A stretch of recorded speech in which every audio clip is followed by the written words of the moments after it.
اعوذ باللہ السمیع العلیم من الشیطان الرجیم بسم اللہ الرحمن الرحیم ربنا آتنا فی الدنیا حسنۃ وفی الآخرۃ حسنۃ وقنا عذاب النار۔ عزیز طلبہ، السلام علیکم ورحمۃ اللہ وبرکاتہ۔ شرح المدوم کتاب زکوٰۃ درس نمبر 39 میں عاملین زکوٰۃ کا استحقاق زیر بحث آنے والا ہے۔ مستحقین زکوٰۃ کے باب میں تیسرا جو مستحق کا عنوان دیا گیا ہے وہ عاملین زکوٰۃ ہیں۔ عاملین زکوٰۃ کا معنی اور مفہوم بیان ہوگا۔ عاملین زکوٰۃ میں فقر کی شرط کا جائزہ لیا جائے گا۔ متعلقہ فقہی آراء اور نظریات ذکر ہوں گے اور متعلقہ مباحث اور فروعات ذکر ہوں گی۔ متعلقہ احادیث اور روایات بھی بیان ہوں گی اور شہید ثانی کا تجزیہ اور تحلیل اور تحقیقات بھی پیش ہوں گی۔ مستحقین زکوٰۃ میں تیسرا طبقہ، تیسرا گروہ جس کو ذکر کیا گیا ہے وہ مستحقین زکوٰۃ ہیں۔ وہ لوگ جو امام معصوم یا نائب امام کی طرف سے مأمور ہیں کہ زکوٰۃ کو لوگوں سے جمع کریں اور ان جمع شدہ زکوٰۃ کو کیا کریں، حفاظت کریں اور زکوٰۃ کے کاموں پر کیا ہوں، اپنی توجہ رکھیں۔ اس کے مثلا فہرستیں بنائیں، رجسٹر بنائیں، زکوٰۃ دینے والوں کے نام لکھیں اور جو زکوٰۃ لینے والے ہیں زکوٰۃ کی مقدار کتنی ہوئی ہے اس کی یعنی ہر حوالے سے نگہداری اور حفاظت ہو، اس کی حساب کتاب پر توجہ رکھیں اور تقسیم زکوٰۃ کا ایک نظام بنائیں اور جو بھی زکوٰۃ کو حاصل کرنے اور اس کو فقراء تک پہنچانے میں جو کام دخیل ہیں ان سب کی انجام دہی ان پر لازم ہوتی ہے۔ تو یہ جو ہے عاملین زکوٰۃ ہوتے ہیں اور یہ کیا ہوتے ہیں، منابع میں دینی جو احکام کے منبع ہیں ان میں ان کو فقراء کے مقابلے میں مستحق زکوٰۃ شمار کیا گیا ہے۔ تو اس سے پتہ چلتا ہے کہ ان میں فقیر ہونا شرط نہیں کہ پہلے یہ فقیر ہوں پھر ان کو زکوٰۃ جمع کرنے پہ لگایا جائے تب جا کر یہ کیا ہوگا، مستحق زکوٰۃ بنے گا۔ نہیں، اگرچہ کہ یہ فقیر نہ ہوں تو ان کو فقراء کے مقابلے میں جو قرآن میں ذکر کیا گیا ہے اس سے معلوم ہوتا ہے کہ ان کو زکوٰۃ دینے کا جو عنوان ہے وہ مستقل ہے۔ اس کو کتنی مقدار میں زکوٰۃ دی جائے گی، تو اگر تو ان کے لیے امام یا نائب امام نے کوئی معین کر دیا ہو حصہ مختلف عناوین سے جو اعلیٰ یا اجارہ کے عنوان سے تو وہی دیا جائے گا، اور اگر ان کے لیے وہ کم پڑے تو پھر اسے بیت المال سے تکمیل کی جائے گی، اور اگر ان کے ساتھ اس طرح تعین نہ کی گئی ہو تو جتنی مقدار میں امام معصوم یا ان کے نائبین ان کے لیے مناسب سمجھیں گے، ثوابدید دیکھیں گے تو ان کو زکوٰۃ دی جائے گی۔ اکثر و بیشتر جو فقہی کتابیں ہوتی ہیں اس بحث کو بہت مجمل طور پر بیان کیا جاتا ہے اور تفصیل میں نہیں جاتے، اس لیے یہاں پر مناسب ہوگا کہ شہید ثانی کی تحقیقات اور فقہی عبارتوں کو دیکھنے کے ساتھ کچھ اس کی تفصیل بیان کی جائے، چونکہ پورا ادارہ جو زکوٰۃ کا ہے اور اس کی افادیت وہ انہی لوگوں کے ذریعے ہوگی۔ اگر ان کو مجمل چھوڑ دیا جائے تو پھر حال یہی ہو جائے گا جو ہمارے ہاں اکثر و بیشتر دیکھنے کو ملتا ہے، بڑے بڑے جناب علی منابع زکوٰۃ موجود ہوتے ہیں لیکن نظام نہ بن پانے کی وجہ سے نہ فقراء اور مساکین کی ضروریات پوری ہو پاتی ہیں اور نہ ہی جو لوگ جناب علی زکوٰۃ دینے والے ہیں وہ ہی اس طرف توجہ کر پاتے ہیں، اور اگر جو ہے ان کے پاس کوئی جاتا ہے تو 150 دے کے ان کو وہ کیا ہے راضی کر دیتے ہیں اور باقی ان کے لیے اپنے لیے حلال سمجھتے ہیں۔ حالانکہ زکوٰۃ کے بارے میں جیسا کہ ابتدا میں بھی بیان ہوا تھا یہ واجبات اساسی میں سے ہے، ضروریات دین میں سے ہے، اور دین کے جو معاملات ہیں اور معاشرتی ضروریات ہیں، ان سے پوری ہونی ہے۔ معاشرے کا ایک بہت بڑا طبقہ ان سے استفادہ کرنے والا ہے، لیکن اسی چیز کو نہایت ہی دیسی طریقے سے اور مجمل طریقے سے گزارنے کی وجہ سے وہ نظام نہیں بن پا رہا۔ ماشاءاللہ بعض طبقات کی طرف سے اس پر خاصا کام ہوا ہے، تو معاشرے کے بڑے بڑے کام وہ لوگ کر رہے ہیں، لیکن ہماری طرف سے اس پر خاص توجہ نہیں دی گئی، تو پھر جو ہے یہ مشکلات موجود ہیں۔ سب سے پہلے ہم عبارت کو دیکھ لیتے ہیں۔ فرمایا وَالْعَامِلُونَ عَلَيْهَا وَهُمُ السُّعَاةُ فِي تَحْصِيلِهَا وَتَحْسِينِهَا بِجِبَايَةٍ وَوِلَايَةٍ وَكِتَابَةٍ وَحِفْظٍ وَحِسَابٍ وَقِسْمَةٍ وَغَيْرِهَا وَلَا يُشْتَرَطُ فَقْرُهُمْ لِأَنَّهُمْ قَسِيمُهُمْ ثم إن عين لهم قدر بجعالة أو إجارة تعين وإن قصر ما حصلوه عنه فيكمل لهم من بيت المال وإلا أعطوا بحسب ما يراه الإمام۔ عاملین زکوٰۃ، العاملون وہ لوگ جو کام کرتے ہیں، علیہا زکوٰۃ کے مسئلے میں، وَهُمُ السُّعَاةُ فِي تَحْصِيلِهَا وہ لوگ ہیں کہ جو زکوٰۃ کو حاصل کرنے میں، وَتَحْسِينِهَا اور اس کی حفاظت کرنے میں کوشاں ہوتے ہیں، بِجِبَایَةٍ اس کو حاصل کرتے ہیں، جمع کرتے ہیں، وَوِلَایَةٍ اور اس کو کنٹرول کرتے ہیں، وَکِتَابَةٍ اور اس کو لکھتے ہیں، وَحِفْظٍ وَحِسَابٍ اور اس کو محفوظ رکھتے ہیں اور اس کا حساب کتاب کرتے ہیں، وَقِسْمَةٍ اور اس کو تقسیم کرتے ہیں، وغیرہا اور اس کے علاوہ جو زکوٰۃ کے متعلقہ کام ہوتے ہیں وہ انجام دیتے ہیں۔ اس عبارت میں جبایہ سے مراد جمع آوری ہے اور ولایت سے مراد اس کی تولیت ہے، اور اس کی ولایت یعنی جیسے ایک مدرسہ ہوتا ہے اس کا ایک کنٹرولر ہوتا ہے، پھر اس میں اسٹوڈینٹس وغیرہ کے آنے جانے کے لیے اس کی اجازت ہوتی ہے، چونکہ اس کو اس کی تولیت دی گئی ہے، سربراہی دی گئی ہے۔ اسی طرح زکوٰۃ کے معاملات کو بھی جس بندے کے ذمے لگایا گیا، پھر دوسرے لوگ نہیں کہہ سکتے بھائی زکوٰۃ تو مستحقین کا مال ہے، ہم جا کر اس سے خود لے لیتے، نہیں۔ اس میں پھر جب ایک ولی اور متولی اور سرپرست اس کا معین ہو جائے گا، پھر دوسرے اس میں دخالت نہیں کر سکتے۔ وَكِتَابَةٍ اور اس کو لکھنا۔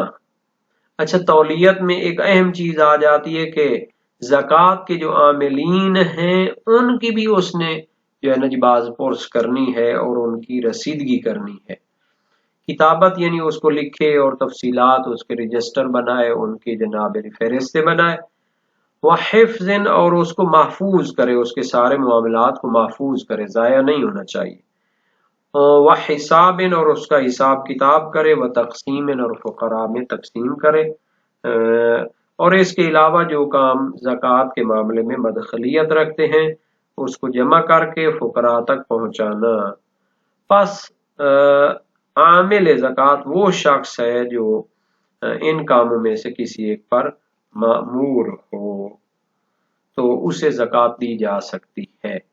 وَلَا يُشْتَرَطُ فَقْرُهُمْ لِأَنَّهُمْ قَسِيمُهُمْ اور ان میں فقیر اور مسکین ہونا شرط نہیں ہے کہ وہ لاچار ہوں، بالکل کیا ہے ہر طرف سے جناب علی وہ اپنا گزارا نہ کر سکتے ہو، سال کا خرچہ اور اپنا اور اپنے اہل و عیال کا ان کے پاس نہ ہو، اس شرط پر ان کو دی جائے گی زکوٰۃ، یہ نہیں ہے۔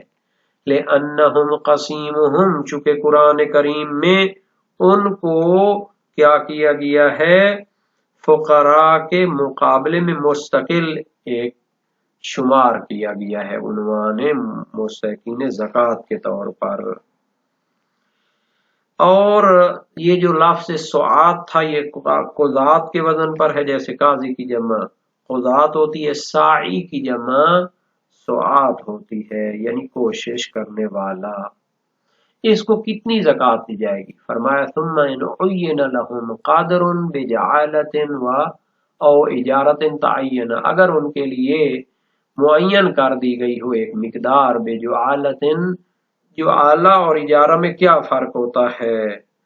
جو اعلیٰ میں ہوتا ہے کہ انعام کے طور پر ان کے رکھا جاتا ہے کہ جتنا کوئی کیا کرتا ہے اتنی مقدار میں لاتا ہے تو ان کو مثلا اتنا انعام دیا جائے گا.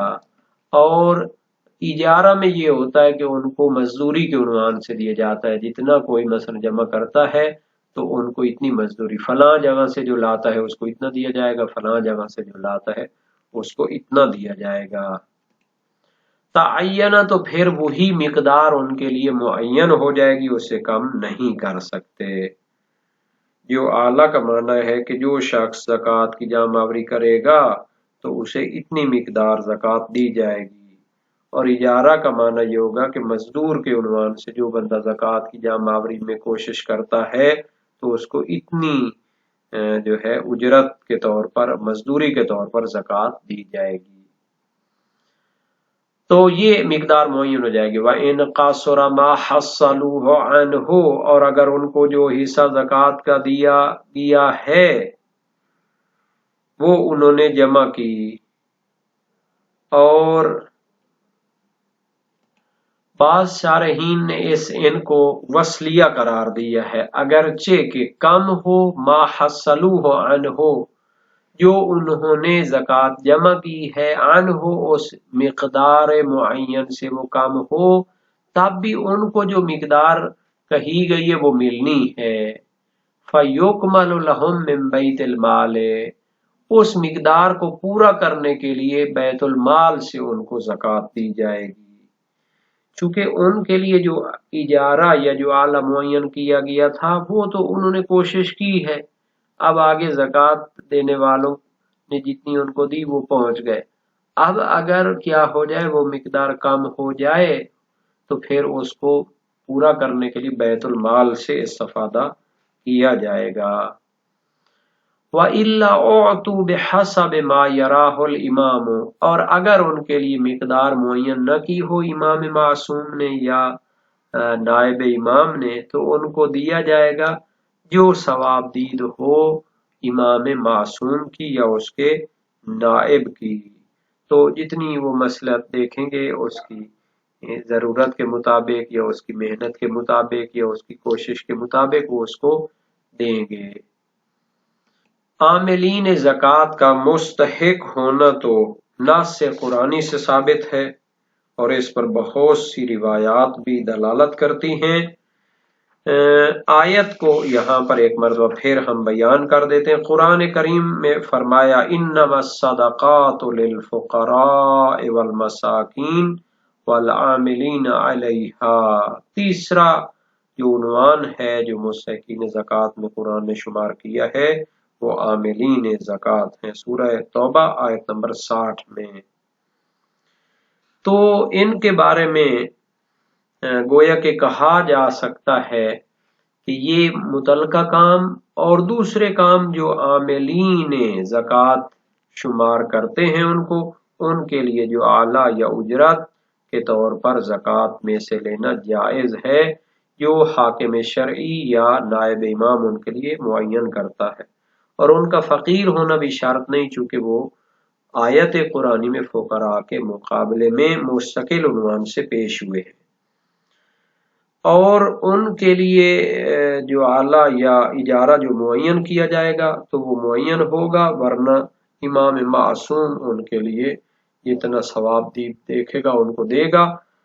صحیح حلبی خاندان جلیل القدر سکہ راویوں پر مشتمل ہے، اور امام صادق علیہ السلام کے دور میں حلب میں یہ کیا کرتے تھے، بڑے بڑے کاروبار کرتے تھے. تو یہ لوگ امام سے پریکٹیکل سوال بھی کرتے تھے. امام صادق علیہ السلام سے روایت کی، قلت له ما يعطى المصدق، کہ جو شخص صدقہ خیرات اور زکوٰۃ جمع کرنے پر معین ہے اس کو کتنا دیا جائے گا؟ فرمایا ما یرا الامام ولا یقدر له شیء، یعنی امام جو اس کے لیے ثواب دید دیکھے گا وہ اسے دیا جائے گا، اور اس کے لیے کوئی چیز معین نہیں کی گئی. وسائل الشیعہ باب اول ابواب مستحقی الزکوٰۃ حدیث نمبر 4، اور ترجمہ میں بھی یہ حدیث اسی طرح موجود ہے.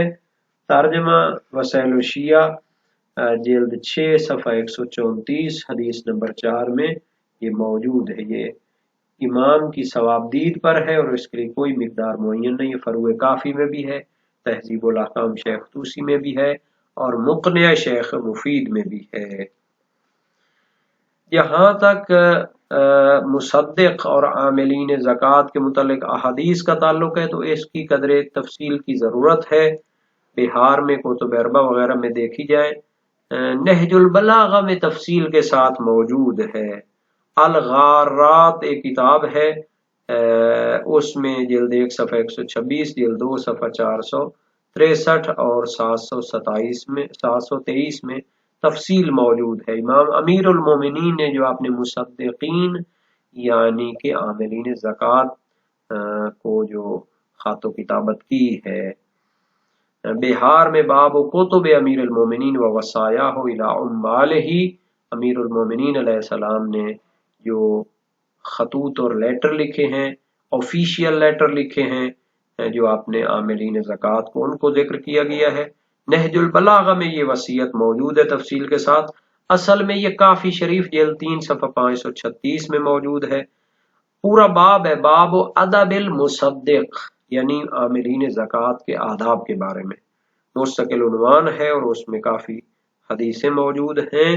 تہذیب الاحکام جلد 4 صفحہ 96 اور نہج البلاغہ خطوط والے باب میں خط نمبر 25 موجود ہے تفصیل کے ساتھ، اور مقنع شیخ مفید میں صفحہ 255 پہ موجود ہے، تفصیلی خط ہے۔ وافی فیض کاشانی، ابھی اس کا ترجمہ بھی آ رہا ہے، جلد اول چھپ چکی ہے، جلد 10 صفحہ 155، حدیث 9345 یعنی 9345۔ وسائل الشیعہ جلد 9 صفحہ 129، حدیث نمبر 11678 میں ہے۔ بہار الانوار جلد 41 صفحہ 126، حدیث نمبر 36 میں موجود ہے۔ اور ایک کتاب ہے مکاتیب الرسول جلد 2 صفحہ 211 سے 219 تک، نبی اکرم نے جو عاملین زکوٰۃ سے خط و کتابت کی وہ موجود ہے۔ احمد علی میانجی صاحب تھے، 1421 میں فوت ہوئے اور دارالحدیث قم سے یہ کتاب 1419 میں شائع ہوئی۔ ہم یہاں پر نہج البلاغہ جو مشہور اب طبع ہے تحقیقی اور بڑے اچھے انداز میں شائع ہوئی ہے، مرکز افکار اسلامی اسلام آباد سے، اس میں صفحہ نمبر 695 اور خط نمبر 25 میں تفصیلی طور پر یہ موجود ہے۔ ہم مختصر وقت میں اس کا خلاصہ پیش کریں گے۔ سید رضی، شریف رضی سید مرتضیٰ کے بھائی جنہوں نے نہج البلاغہ کو جمع کیا ہے، وہ فرماتے ہیں کان یکتبھا لمن یستعملہ علی الصدقات وانما ذکرنا ہنا جملا منها لیعلم بها انہ علیہ السلام کان یقیم عماد الحق ویشرع امثلۃ العدل فی صغیر الامور وکبیرہا ودقیقہا وجلیلہا۔